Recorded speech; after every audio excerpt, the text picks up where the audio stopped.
KVS PRT 2017 paper में mathematics और reasoning से मिला करके कुल 40 अंक के प्रश्न पूछे गए थे। इस वीडियो में आप केवीएस पीआरटी 2017 के मैथमेटिक्स और रीजनिंग पार्ट का कंप्लीट सॉल्यूशन देखने जा रहे हैं। अगर आप केवीएस पीआरटी 2017, 18 और 16 के साथ प्रीवियस ईयर सभी वर्षों के पेपर का कंप्लीट सॉल्यूशन डिटेल में देखना चाहते हैं तो इस वीडियो के बाद इस वीडियो का डिस्क्रिप्शन जरूर चेक करिएगा। चलिए दोस्तों, आज के इस महत्वपूर्ण वीडियो को शुरू करते हैं। पहला प्रश्न आप अपने स्क्रीन पर देख सकते हैं।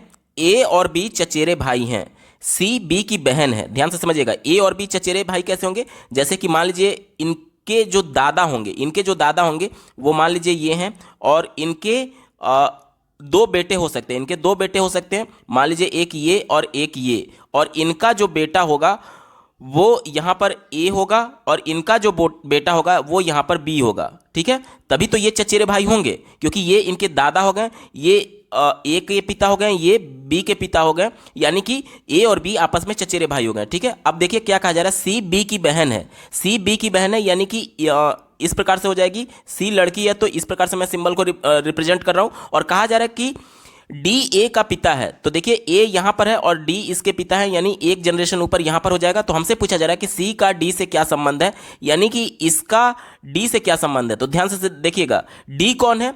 डी सी के चाचा लगेंगे, डी जो है वो सी के चाचा लगेंगे, तो सी क्या लगेगी? सी भतीजी लगेगी डी की। तो हमारा उत्तर क्या हो जाएगा? ऑप्शन नंबर 1 भतीजी इसका बिल्कुल एप्रोप्रिएट जवाब होगा। अगला प्रश्न पूछा गया था, निम्नलिखित में से कौन समूह में अन्य से भिन्न है, कौन सा अलग है, ये हमसे पूछा जा रहा है। ध्यान से देखिएगा, पहला दिया गया है एक्स जेड, तो यहां पर देखिए वाई का गैप है, यानी कि +2 है। एक्स के बाद वाई जेड +2 है। यहां पर देखिए एम एन यानी +1 है, पी क्यू +1 है, बी सी +1 है, एस टी +1 है। यहीं पर केवल +2 था, बाकी सब में +1 है, यानी कि ये सबसे भिन्न है एक्स जेड वाला। तो हमारा विकल्प क्या बन जाएगा? ऑप्शन नंबर 4 देखिए, एक्स जेड सही उत्तर है। अगला प्रश्न पूछा गया था 15% ऑफ 15, तो 15 का 15% बोला जा रहा है, यानी 15 गुणे 15/100 हो जाएगा। ठीक है, प्लस दिया गया है 16% ऑफ 16, यानी कि 16 गुणे 16/100 हो जाएगा। माइनस 17% ऑफ 17, माइनस करके 17 गुणे 17 डिवाइडेड बाई 100 हो जाएगा। इसका मान कितना है? देखिए 15 गुणे 15 करेंगे तो 225 भागा 100, यानी 2.25 हो जाएगा। प्लस में 16 गुणे 16 यानी 256 भागा 100, यानी 2.56 हो जाएगा। और 17 गुणे 17 यानी 289 भागा 100, यानी 2.89 हो जाएगा। ठीक है, तो अब देखिए इसको जोड़िए, 6 5 11 का एक हाथ में एक, 3 5 8, और उसके बाद से यहां पर देखिए 2 और 2 4 हो जाएगा, और माइनस कितना करना है? 2.89 करना है। देखिए 11 में से 9 जाएगा तो ये बचेगा आपका 2, और यहां बचा 7, 17 में से 8 जाएगा तो ये बचेगा 9, और यहां पर बचेगा 3, 3 में से 2 जाएगा 1, यानी 1.92 देखिए किस विकल्प में दिया गया है? ऑप्शन नंबर 1 इसका बिल्कुल एप्रोप्रिएट जवाब हो जाएगा। अगला प्रश्न पूछा गया था, 6 मित्र ए बी सी डी ई और एफ एक गोल मेज के चारों तरफ बैठे हुए हैं, और कहा जा रहा है कि ए ई और एफ के बीच में बैठा हुआ है, और ई के अपोजिट में यानी ई के उल्टे डी बैठा हुआ है, और सी जो है वो ई के किसी भी साइड में नहीं बैठा हुआ है। तो हमसे पूछा जा रहा है कि डी के अपोजिट में कौन सा पर्सन बैठा हुआ है। ध्यान से समझिएगा क्या बोला जा रहा है। यहां पर मैं बना रहा हूं, मान लीजिए ये एक गोल मेज है। ठीक है, 6 पर्सन है टोटल, तो यहां पर मैं 6 पर्सन बना दिया। कहा यह जा रहा था, देखिए A B C D E F 6 बंदे हैं, जिसमें से जो ए है वो ई और एफ के बीच में बैठा हुआ है। मान लीजिए ए ये हो गया तो ये ई हो जाएगा, ये एफ हो जाएगा। आप कहेंगे कि यहां पर भी तो एफ हो सकता है, यहां पर ई हो सकता है। बिल्कुल हो सकता है, दोनों कंडीशन में लेकर के चलूंगा। यहां पर मैं दूसरा कंडीशन ले रहा हूं, देखिए ये दूसरा कंडीशन में लेकर के चल रहा हूं। यहां पर मैंने क्या किया, ए को यहां पर रख दिया, और अब मैं एफ को यहां पर रख रहा हूं और ई को यहां रख रहा हूं। ठीक है, आगे पढ़िए क्या कहा जा रहा है। कहा जा रहा है कि ई जो है वो डी के अपोजिट में है, ई जो है वो डी के अपोजिट में नहीं, यानी डी यहां पर हो जाएगा, और इस वाले कंडीशन में डी यहां पर हो जाएगा। आगे पढ़िए, कहा जा रहा है कि सी जो है वो ई के किसी भी साइड में नहीं बैठा हुआ है, यानी कि सी जो है ई के किसी भी साइड में, यानी ई यहां था तो सी यहां नहीं हो सकता, यानी सी जरूरी हो गया कि यहां ही पर बैठेगा। और इस कंडीशन में देखिए सी यहां पर नहीं बैठ सकता, क्योंकि ई के किसी भी साइड में नहीं बैठ सकता, सी ये प्रश्न में दिया गया है, यानी सी यहां पर बैठेगा। अब हमसे प्रश्न पूछा जा रहा है कि वो कौन सा पर्सन है जो कि डी के अपोजिट में बैठा हुआ है। तो डी के अपोजिट में कौन सा बैठा हुआ है? देखिए ये डी है और इसके अपोजिट में कौन बैठा हुआ है? ई बैठा हुआ है। और इस वाले कंडीशन में देख लीजिए डी ये है और इसके अपोजिट में कौन बैठा हुआ है? ई बैठा हुआ है। तो दोनों कंडीशन में हमारा उत्तर क्या आ रहा है? ई आ रहा है। तो दिए गए विकल्प में देखिए ऑप्शन नंबर 4 ई इसका बिल्कुल एप्रोप्रिएट जवाब हो जाएगा। अगला प्रश्न पूछा गया था 1 से 50 तक की सभी विषम संख्याओं जो 3 से विभाजित होती हैं को आरोही क्रम में व्यवस्थित किया जाए तो मध्य में कौन सी संख्या होगी। मध्य यानी माध्य के सेंस में हमसे पूछा जा रहा है, ध्यान समझिएगा। 1 से 50 तक की सभी विषम संख्याओं की केवल बात की गई है जो कि 3 से पूरी तरीके से विभाजित होना चाहिए। तो क्या क्या संख्याएं हो सकती है देखिएगा।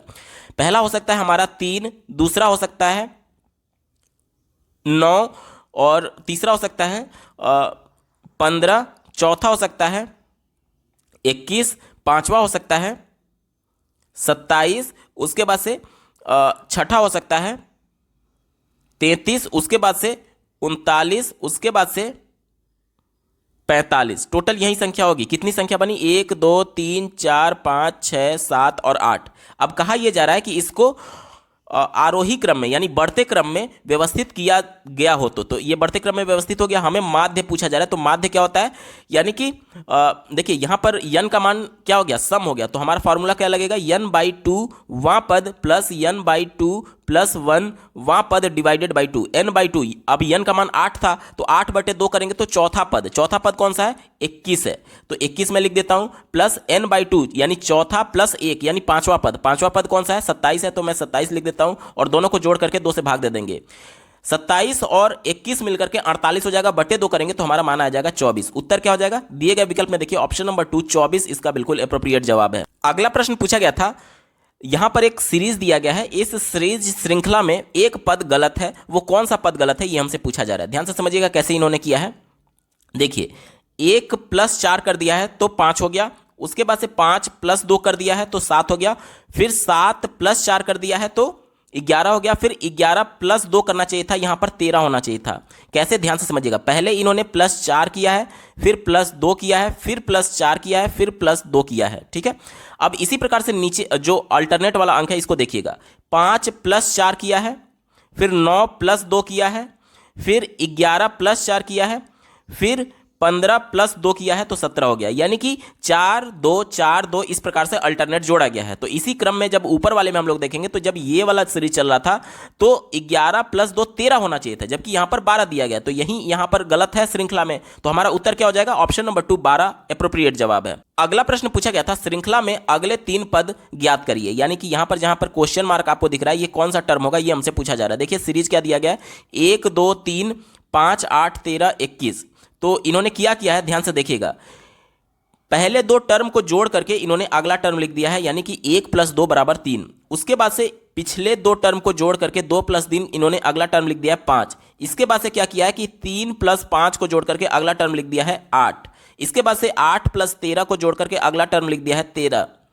5 + 8 जोड़ करके 13 लिख दिया। इसके बाद से आगे के 2 टर्म को जोड़ करके 8 + 13 21 इन्होंने कर दिया। यानी कि अगला क्वेश्चन मार्क क्या आ जाएगा? इन दोनों को जोड़ना पड़ेगा। इन दोनों को जब हम लोग जोड़ेंगे तो क्या आ जाएगा? देखिए इन दोनों को जोड़ेंगे तो हमारा मान आ जाएगा 3 1 4 और 2 1 3 यानी 34 आ जाएगा। क्या आ जाएगा? 34 आ जाएगा। उसके बाद से देखिए अब इन दोनों को जोड़ना पड़ेगा। इन दोनों को जोड़ेंगे तो क्या आएगा? 4 1 5 और 3 2 5 55 आ जाएगा। अब अगला टर्म निकालने के लिए इन दोनों को जोड़ना पड़ेगा, तो इन दोनों को जोड़ेंगे तो कितना आ जाएगा? देखिए 4 5 9 और 3 और 5 8। यानी हमारा उत्तर क्या बना? 34 55 और 89। 34 55 89 किस में दिया गया? एक ही विकल्प में दिया गया, ऑप्शन नंबर 4 सटीक उत्तर होगा। अगला प्रश्न पूछा गया था, यहां पर एक श्रृंखला दिया गया है 3 9 15 डैश डैश डैश आगे। तो पूछा जा रहा है कि इस श्रृंखला में 21वां टर्म क्या होगा, 21वां अंक क्या होगा। ध्यान से देखिएगा, इनके बीच कितने का गैप है? 3 में 6 जोड़ा गया तो 9 आ गया, 9 में 6 जोड़ा गया तो 15 आ गया, यानी कि 6 का गैप है। यानी कि ये समांतर माध्य से संबंधित श्रृंखला है, सीरीज है। ठीक है, तो समांतर माध्य में nवां टर्म निकालने के लिए फॉर्मूला क्या होता है? a + n-1 into D. जहां पर a पहला पद हो जाता है तो a का मान तो हमारा 3 हो गया, n क्या हो गया? जो टर्म हमें निकालना है, यानी n का मान 21 दिया गया है, और d का मान क्या होता है? जो इनके बीच में डिफरेंस है, यानी कि 9 में से 3 घटाएंगे तो 6 आएगा, यानी d हमारा 6 हो गया। तो सबका मान तो दिया गया है, सीधे रख देते हैं हम लोग। तो a की जगह मैं 3 रख देता हूं। उसके बाद से n का मान 21 दिया गया है, -1 और d का मान 6 है। ठीक है, तो देखिए 3 + 21 में से 1 घटाएंगे तो 20 बचेगा, 20 × 6 यानी 120। तो 120 ये हो जाएगा, +3 123 हमारा उत्तर आएगा। दिए गए विकल्प में देखिए ऑप्शन नंबर 3 में बात की गई है 123 इसका बिल्कुल एप्रोप्रिएट जवाब हो जाएगा। अगला प्रश्न पूछा गया था, श्रृंखला में लुप्त पद लिखिए। यहां पर देखिए क्वेश्चन मार्क दिया गया है, यहां पर कौन सा टर्म आएगा वो हमसे पूछा गया है। ध्यान से देखिएगा क्या किया गया है, बीच वाले केवल आप अल्फाबेट को देखिए, A बी, सी, यहाँ पर यानी कि बीच में डी आना चाहिए था और ये ई, यानी ये तो कंफर्म हो गया। उसके बाद इन्होंने क्या किया, देखिए ए के बाद अगला यहाँ पर बी लिखा है, फिर यहाँ पर सी लिखा है, फिर देखिए बी का अगला यहाँ सी लिखा है, फिर यहाँ पर डी लिखा है, यहाँ पर सी था तो यहाँ पर डी और यहाँ पर ई लिखा है, यानी कि इसके बाद डी का यहाँ पर टर्म आएगा तो ई और ई के बाद वाला टर्म यहाँ पर यानी कि एफ हो जाएगा। तो यानी कि ई डी एफ दिए गए विकल्प में देखिए ऑप्शन नंबर 3 इसका बिल्कुल एप्रोप्रिएट जवाब हो जाएगा। अगला प्रश्न पूछा गया था, एक कार पी शहर से क्यू शहर तक 50 किलोमीटर प्रति घंटे औसत गति से दौड़ती है और 44 मिनट में क्यू शहर पहुंचती है। यदि गति को 5 किलोमीटर प्रति घंटा बढ़ा दिया जाए तो कितना समय बचेगा? ध्यान से समझिएगा, दो यहां पर पॉइंट दिया गया पी और क्यू दिया गया है। पहले यह दिया गया है कि 50 किलोमीटर प्रति घंटा की दौड़ चाल से वो चलती है और 44 मिनट में वो पी से क्यू पहुंच जाती है, ठीक है, गाड़ी।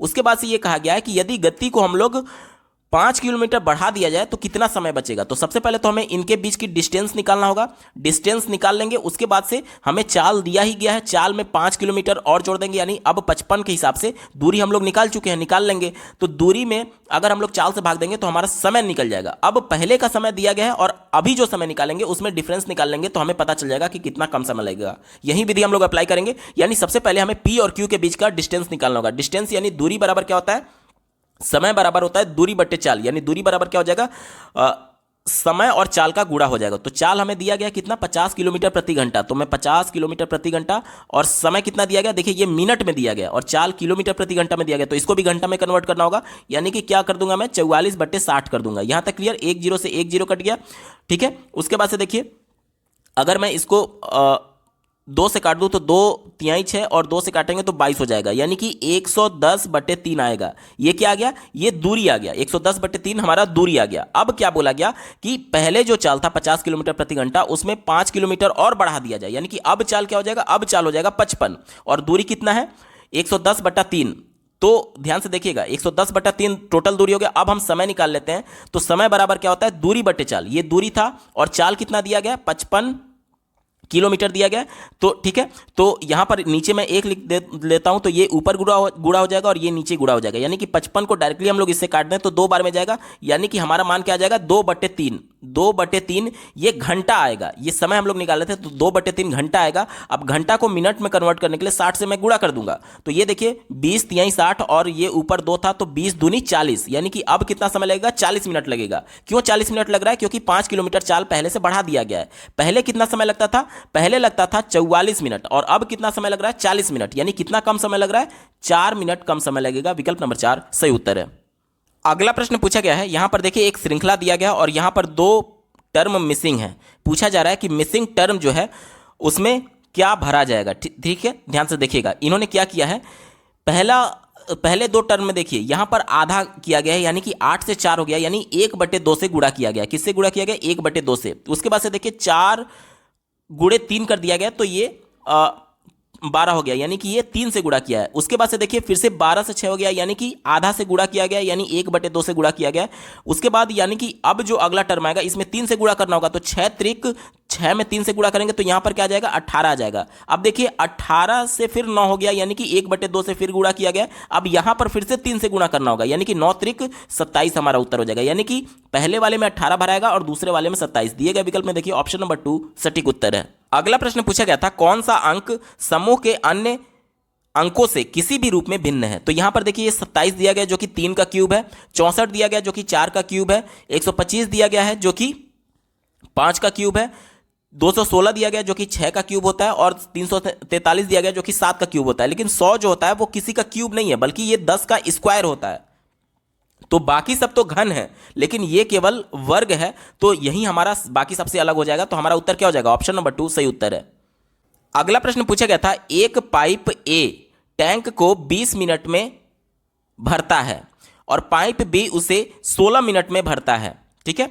यदि दोनों पाइपों को एक साथ खोल दिया जाए तो टैंक भरने में लगने वाला अनुमानित समय कितना होगा। अप्रॉक्सीमेटली पूछा गया है, बिल्कुल एग्जैक्ट नहीं बताना है, ठीक है। चलिए यहां पर दिया गया है ए को कितना समय लगता है, आप कहेंगे कि ए को 20 मिनट लगता है, यानी 1 मिनट में ए कितना भरेगा, तो 1 मिनट में ए जो भरेगा वो 1/20 भाग भर देगा। ठीक है, इसी प्रकार से बी को कितना समय लगता है, आप कहेंगे कि 16 मिनट लगता है, यानी कि बी को 1 मिनट में कितना, 1 मिनट में बी कितना टैंक भरेगा, आप कहेंगे कि 1/16 टैंक भरेगा। यहां तक ठीक हो गया, 1/16 यूनिट बी भर रहा है और 1/20 यूनिट ए भर रहा है।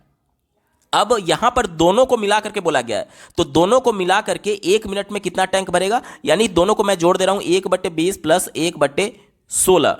यहां पर इनका एलसीएम हो जाएगा 80, यानी कि देखिए ये हो जाएगा 4 और ये हो जाएगा 5, यानी कि 9/80, 9/80 1 मिनट में दोनों भरेंगे। और टोटल समय कितना लगेगा, तो आपको इसको रिवर्स कर देना होगा।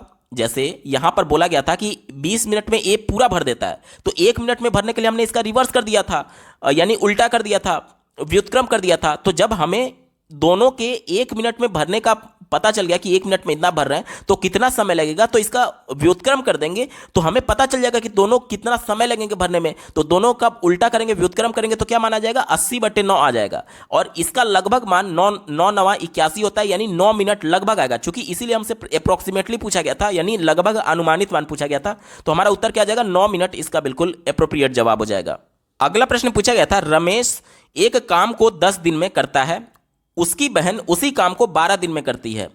उन दोनों ने मिलकर के 5 दिन काम किया, कितना काम अधूरा रहा। ध्यान से समझिएगा, ये जो रमेश है वो उस काम को कितने दिन में करता है, रमेश करता है 10 दिन में, तो 1 दिन का काम कितना हो जाएगा, आप कहेंगे कि 1/10 हो जाएगा। और उसकी जो सिस्टर है, मान लीजिए एस से मैं रिप्रेजेंट कर रहा हूं, उसकी जो बहन है वो 12 दिन में काम खत्म करती है, यानी 1 दिन का काम कितना हो जाएगा, आप कहेंगे 1/12 हो जाएगा। दोनों को जोड़ करके 1 दिन का काम कितना हुआ, दोनों को जोड़ करके 1 दिन का काम, यानी दोनों को जोड़ देंगे तो 1/10 प्लस 1/12, दोनों का एलसीएम हमारा 60 हो जाएगा। एलसीएम कितना हो जाएगा, 60 हो जाएगा, यानी कि ये देखिए ये 6 हो जाएगा और ये 5 हो जाएगा, यानी कि 11/60 हो जाएगा। 1 दिन का काम, दोनों का 1 दिन का काम 11/60 हो गया, और टोटल वो 5 दिन साथ मिलकर के काम किए थे। तो 1 दिन का काम 11/60, तो 5 दिन का मैं 5 से गुणा कर दूंगा, अब 5 से इसको काट देंगे तो 12 आ जाएगा, यानी कि दोनों मिल करके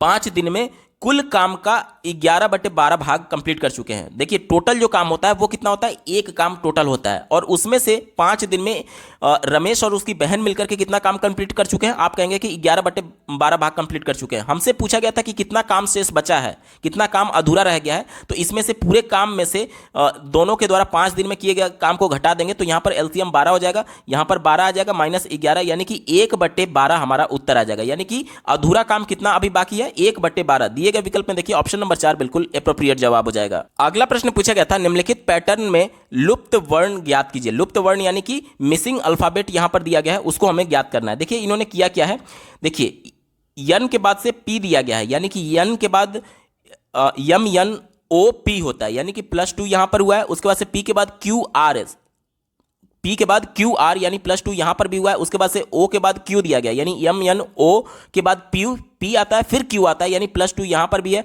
उसके बाद क्यू के बाद आर एस यानी +2 यहां पर भी है, उसके बाद यहां पर देखिए आर के बाद एस टी +2 यहां पर भी है, यानी यहां पर भी तो +2 होना चाहिए। या फिर अगर हमें यह ज्ञात करना है तो यहां से -2 करना होगा, आर से अगर हम लोग चलें तो -2 करना होगा, तो आर से -2 क्या हो जाता है, देखिए पी के बाद हम लोग गिनेंगे तो पी के बाद क्यू आर, यानी कि आर से -2 करेंगे तो हमारा उत्तर क्या आएगा, पी आएगा। दिए गए विकल्प में देखिए ऑप्शन नंबर 3 सही जवाब है। अगला प्रश्न पूछा गया था, निम्नलिखित में से कौन सा अंक अन्य से भिन्न है। यहां पर देखिए सीरीज दिया गया है 11, 21, 51, 81, 91 और 111। कौन सा अन्य से भिन्न है ये पूछा जा रहा है। देखिए 111 जो है वो 3 से कट जाएगा, 91 जो है वो 7 से कट जाएगा, 13 7 91 होता है, उसके बाद से 81 जो है 9 से कट जाएगा, 51 जो है 17 से कट जाएगा, 17 से 34 17 से 51, 21 जो है 3 से कट जाएगा, लेकिन 11 जो है वो केवल अपने आप से कटता है, यानी कि ये अभाज्य संख्या है, बाकी सभी भाज्य संख्या, ये सभी भाज्य संख्या थी, यानी एक कैटेगरी की थी, तो ये हमारा उत्तर नहीं होगा। हमारा उत्तर क्या हो जाएगा 11, क्योंकि ये एक अभाज्य संख्या है। उत्तर क्या हो जाएगा ऑप्शन नंबर 1 11 इसका बिल्कुल एप्रोप्रिएट जवाब हो जाएगा। अगला प्रश्न पूछा गया था, एक पेन की कीमत पेंसिल की कीमत की 5 गुना है। मैंने 8 पेन और 4 पेंसिल 132 रुपए में खरीदे।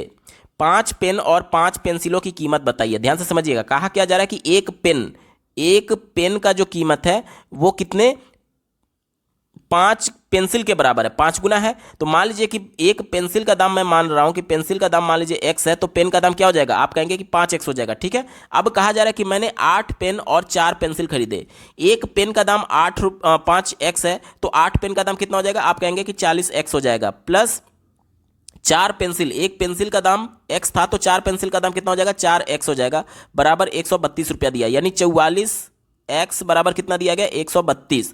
अगर मैं इसको 11 से काटूं तो 11 चौक 44 और 11 एकम 11, 2 बचा 11 दूनी 22, फिर 4 से काटेंगे तो 3 बार में जाएगा, यानी यक्स का मान 3 आ गया। अब यक्स क्या था, पेंसिल के, एक पेंसिल का दाम यक्स था, यानी एक पेंसिल का दाम 3 रुपया हो गया, और पेन का दाम 5x था, यानी कि 5 3 15 हो जाएगा, यानी कि पेंसिल का दाम कितना हो गया, 3 रुपया, और पेन का दाम कितना हो जाएगा, वो हो जाएगा 15 रुपया। अब हमसे क्या पूछा जा रहा है कि 5 पेन, एक का दाम 15 रुपया, तो 5 का कितना हो जाएगा, 15 पचे 75 हो जाएगा, और 5 पेंसिल, देखिए एक पेंसिल का दाम 3 रुपया, तो 5 का कितना हो जाएगा, 15 रुपया हो जाएगा, कि कुल कीमत बताने के लिए बोला गया था। तो 75 प्लस 15 कितना हो जाएगा, 90 हो जाएगा। दिए गए विकल्प में देखिए ऑप्शन नंबर 4 सही उत्तर है।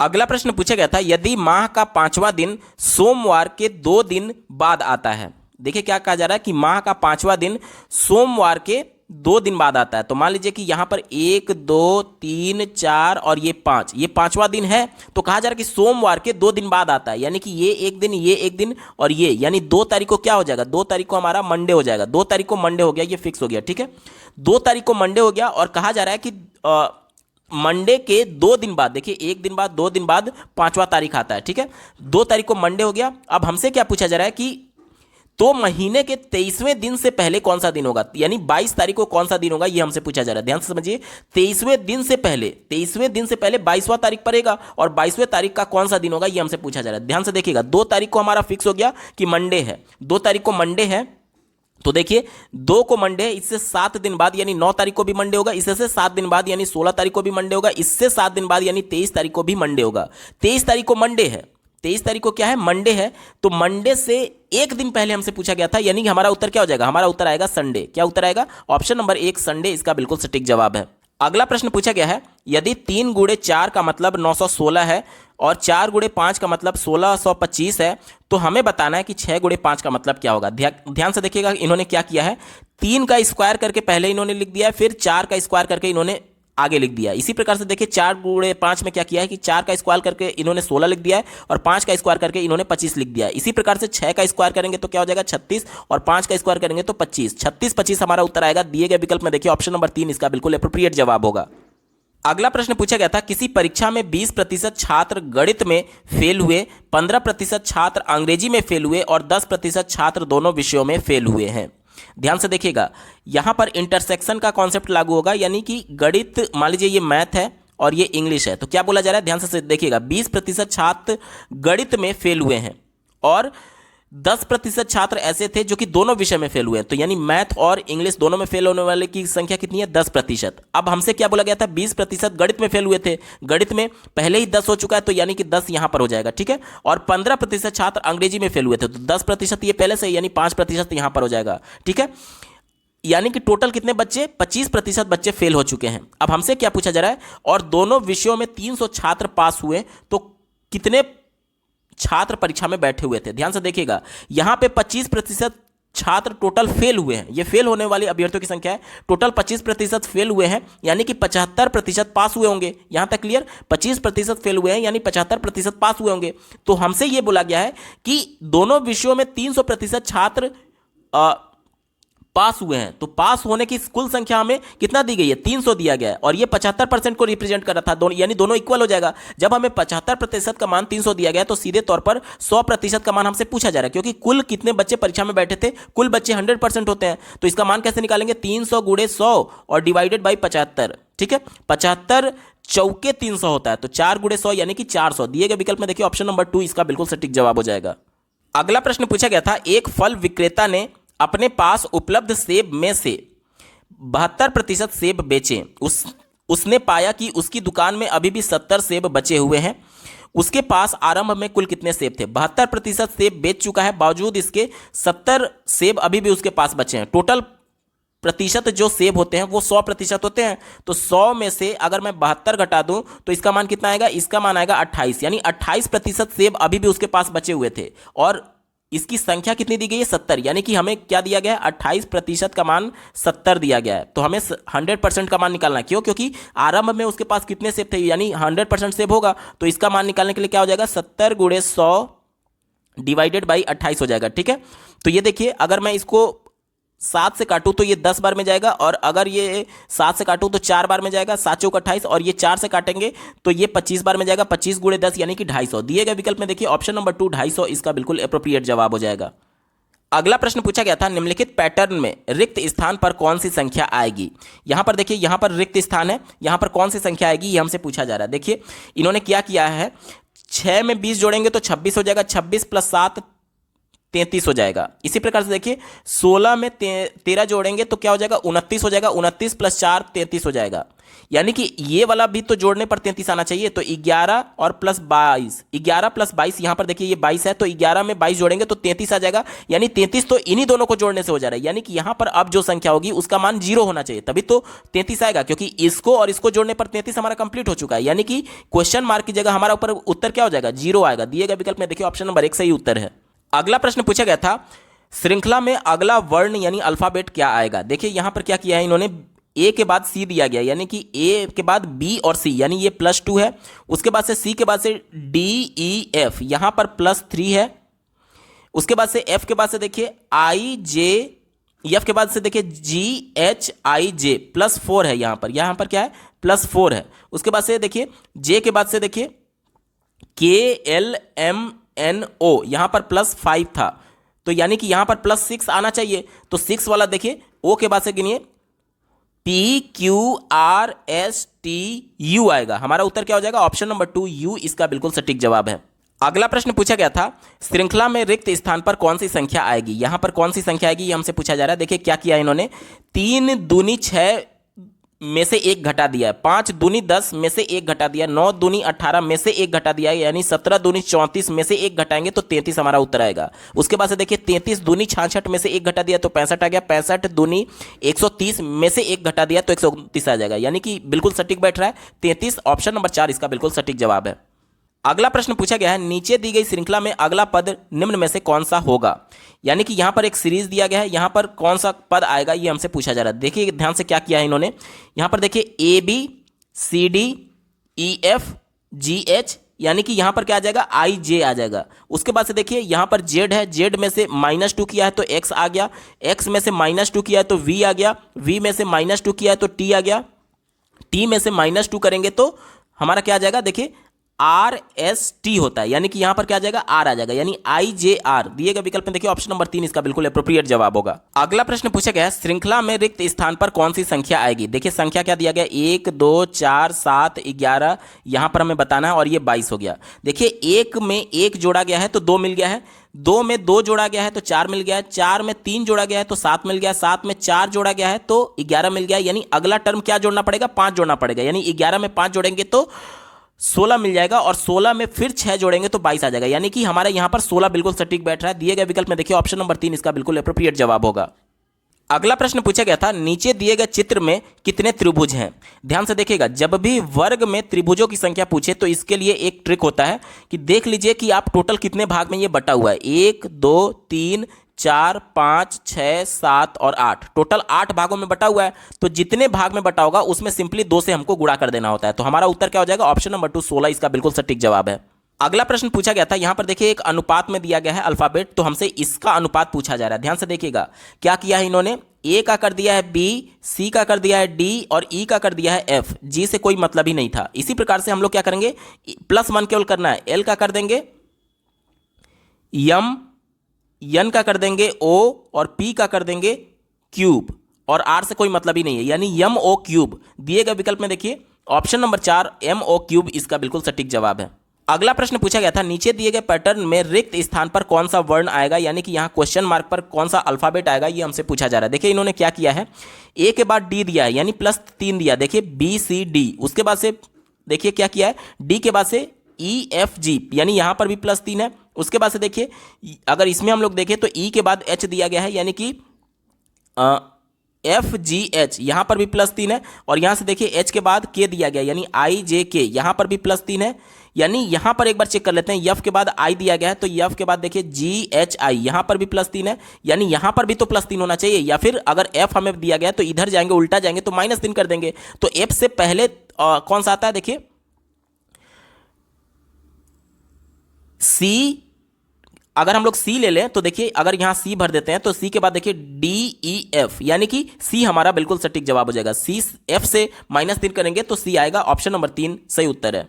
अगला प्रश्न पूछा गया है, नीचे दिए गए पैटर्न में रिक्त स्थान पर कौन सी संख्या आएगी। यहां पर एक पैटर्न दिया गया है और यहां पर क्वेश्चन मार्क दिया गया है, इसमें कौन सी संख्या आएगी ये हमसे पूछा जा रहा है। ध्यान से देखिएगा, इन्होंने किया क्या है कि 4 9 36, 4 9 36 और यहां पर देखिए 6 त्रिक 18, तो यहां पर भी इन दोनों का जो गुणा होगा या फिर इसका जो गुणा होगा वो यहां पर आना चाहिए। तो देखिए 24 दूनी 48 हो जाएगा, 48 विकल्प में दिया ही नहीं गया है, यानी कि इन दोनों का गुणा जो होगा वो 24 के बराबर आएगा। अब यहां पर 2 हमें दिया गया, 2 में किसका गुणा कर दे कि हमें उत्तर 24 मिले, 2 में किससे गुणा कर दे कि उत्तर 24 मिले, तो आप कहेंगे कि 2 में 12 से गुणा कर दीजिए, उत्तर 24 मिल जाएगा। विकल्प नंबर 2 सटीक जवाब है।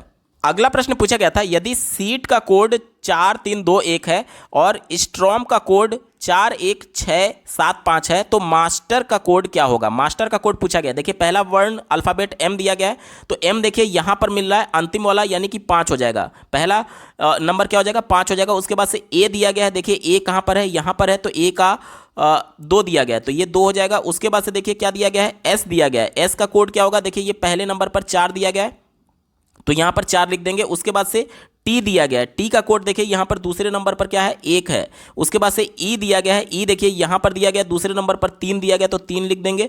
उसके बाद से देखिए आर दिया गया है, तो आर का कोड यहां पर देखिए सेकेंड लास्ट 7 दिया गया, यानी कि 5 2 4 1 3 7, 5 2 4 1 3 7 विकल्प नंबर 4 में दिया गया। विकल्प नंबर 4 इसका बिल्कुल सटीक जवाब होगा।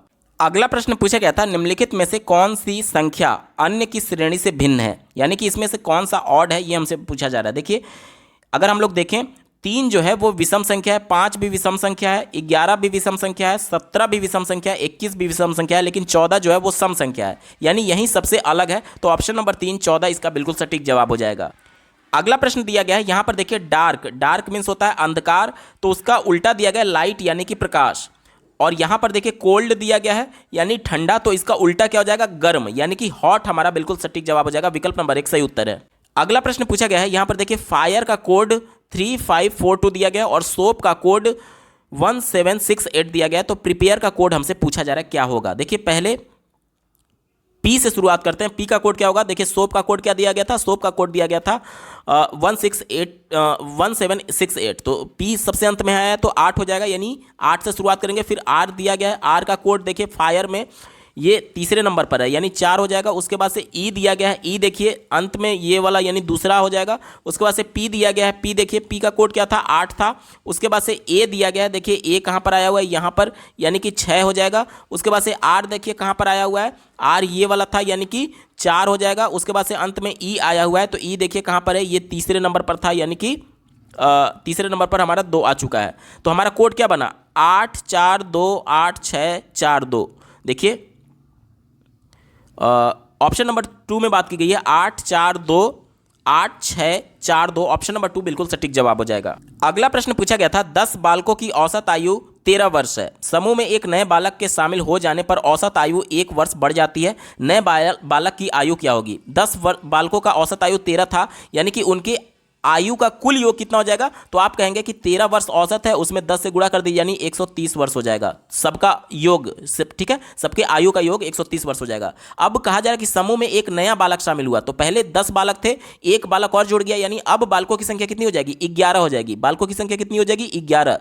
तो हमसे क्या कहा जा रहा है कि औसत आयु जो है वो 1 वर्ष बढ़ जाता है। पहले औसत आयु 13 था, अब 1 बढ़ जाएगा यानी 14 हो जाएगा, यानी 14 गुणे 11 करेंगे तो कितना आएगा, देखिए 14 एकम 14 का 4 और हाथ में 1 14 और 1 15 हो जाएगा, यानी 154 वर्ष अब उन 11 बच्चों के एज का योग हो जाएगा। अब देखिए यहाँ पर ये 10 बच्चों का योग था और 11 बच्चों का योग 154 हो गया, यानी एक बच्चा जो बढ़ा है जिस उसकी वजह से योग में परिवर्तन हुआ है।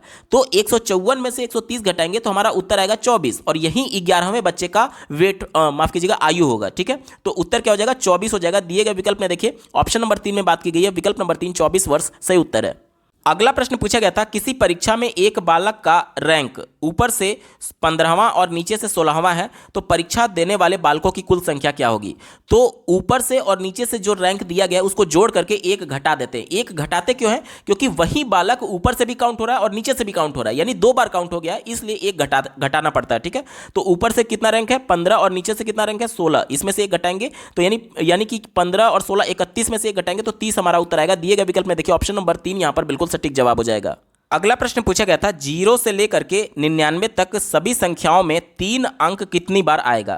तो 0 से लेकर के 99 तक 3 अंक किस किस संख्या में आएगा एक बार जल्दी से देख लेते हैं। देखिए पहले 3 आ जाता है, उसके बाद से 13 में 3 आएगा, उसके बाद से 23 में 3 आएगा, उसके बाद से 30 में 3 आएगा। ठीक है, उसके बाद से देखिए 31 में 3 आएगा, फिर 32 में 3 आएगा, 33 में 3 आएगा, 34 में 3 आएगा, 35 में 3 आएगा, 36 में, 37 में, 38 में, 39 में, 40 में आएगा नहीं। उसके बाद से देखिए उसके बाद से सीधे 43 में आएगा, फिर 53 में आएगा, फिर 63 में आएगा, फिर 73 में आएगा, फिर 83 में आएगा और अंत में 93 में आएगा, क्योंकि हमें 99 तक बोला गया था। अब टोटल काउंट कर लीजिए 1 2 3 4 5 6 7 8 9 10 11 12 13 14 15 16 17 18 और 19, टोटल कितना उत्तर आएगा 19 आएगा। दिए गए विकल्प में देखिए ऑप्शन नंबर 2 यहां पर बिल्कुल सटीक जवाब है। अगला प्रश्न पूछा गया था एक व्यक्ति अपने घर से 14 किलोमीटर पश्चिम की ओर चल करके दाएं मुड़ता है। यहां से मान लीजिए कोई व्यक्ति है, चलना शुरू करता है, पश्चिम की ओर कितना चलता है 14 किलोमीटर। ठीक है, आगे पढ़िए, दाएं मुड़ता है, दाएं मुड़ने का मतलब ऊपर की तरफ मुड़ गया, फिर वह 14 किलोमीटर चल करके बाएं मुड़ता है। यहां से 14 किलोमीटर चला और बाएं मुड़ गया। अब बाएं मुड़ेगा तो किधर मुड़ेगा, इधर पश्चिम की तरफ। ठीक है, यहां से बाएं मुड़ता है और फिर 10 किलोमीटर आगे बढ़ता है, यहां से 10 किलोमीटर वो आगे बढ़ा। ठीक है, तत्पश्चात वह फिर बाएं मुड़ता है और 14 किलोमीटर चलता है। यहां से बाएं मुड़ेगा तो नीचे आ जाएगा और 14 किलोमीटर चलता है। ठीक है, अब हमसे पूछा जा रहा है कि वह अपने घर से कितनी दूर और किस दिशा में है। यहां पर उसका घर था, यहां से चलना शुरू किया था, तो यहां पर देखिए ये वाली और ये वाली लाइन पैरेलल है, तो ये जितना लेंथ था 10 उतना ही लेंथ ये भी हो जाएगा 10, यानी कि ये इसी सीधी रेखा में होगी और ये 10 और ये 14 मिलकर के 24 किलोमीटर और ये पश्चिम दिशा 24 किलोमीटर वेस्ट। ऑप्शन नंबर 2 इसका बिल्कुल एप्रोप्रिएट जवाब हो जाएगा।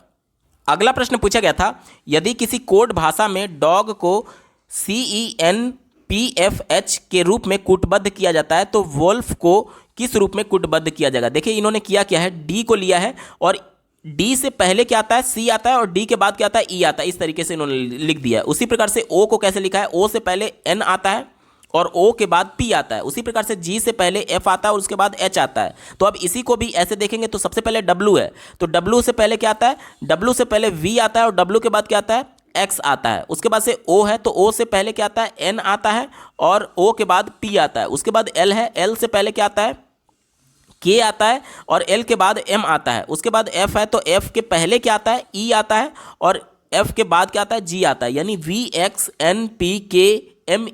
ऑप्शन नंबर 1 इसका बिल्कुल एप्रोप्रिएट जवाब हो जाएगा। अगला प्रश्न पूछा गया था निम्नलिखित में से कौन सी संख्या अन्य की श्रेणी से भिन्न है, यानी कौन सा अलग नंबर है, ये हमसे पूछा जा रहा है। पहला देखिए दिया गया 19 जो कि एक अभाज्य संख्या है, 13 ये भी एक अभाज्य संख्या है, 37 ये भी एक अभाज्य संख्या और 17 ये भी एक अभाज्य संख्या है। लेकिन अगर बात करें 27 की तो ये एक भाज्य संख्या है जो कि 3 से भी कटेगा 9 से भी कटेगा, यानी कि ये एक भाज्य संख्या, बाकी सब अभाज्य संख्या थे, यानी यही श्रेणी से अलग होगा। तो उत्तर क्या हो जाएगा, ऑप्शन नंबर 1 27 इसका बिल्कुल सटीक जवाब हो जाएगा। दोस्तों KVS PRT 2017 गणित और रीजनिंग पार्ट का कंप्लीट पेपर सॉल्यूशन आपने देखा। आपको ये वीडियो कैसा लगा कमेंट के माध्यम से जरूर बताइएगा, क्योंकि आपका एक कमेंट मुझे मोटिवेट करेगा ऐसे ही महत्वपूर्ण वीडियो लाने के संदर्भ में। अगर आप KVS PRT 2016, 17, 18 के साथ साथ प्रीवियस ईयर सभी वर्षों के कंप्लीट पेपर सॉल्यूशन को डिटेल में देखना चाहते हैं तो इस वीडियो के बाद इस वीडियो का डिस्क्रिप्शन जरूर चेक करिएगा। और अगर आप चैनल पर पहली बार विजिट कर रहे हैं तो इसको सब्सक्राइब करते हुए बेल आइकन को जरूर प्रेस कर लीजिएगा। इस वीडियो को देखने के लिए आपका बहुत बहुत धन्यवाद। भगवान करे आपका दिन शुभ हो।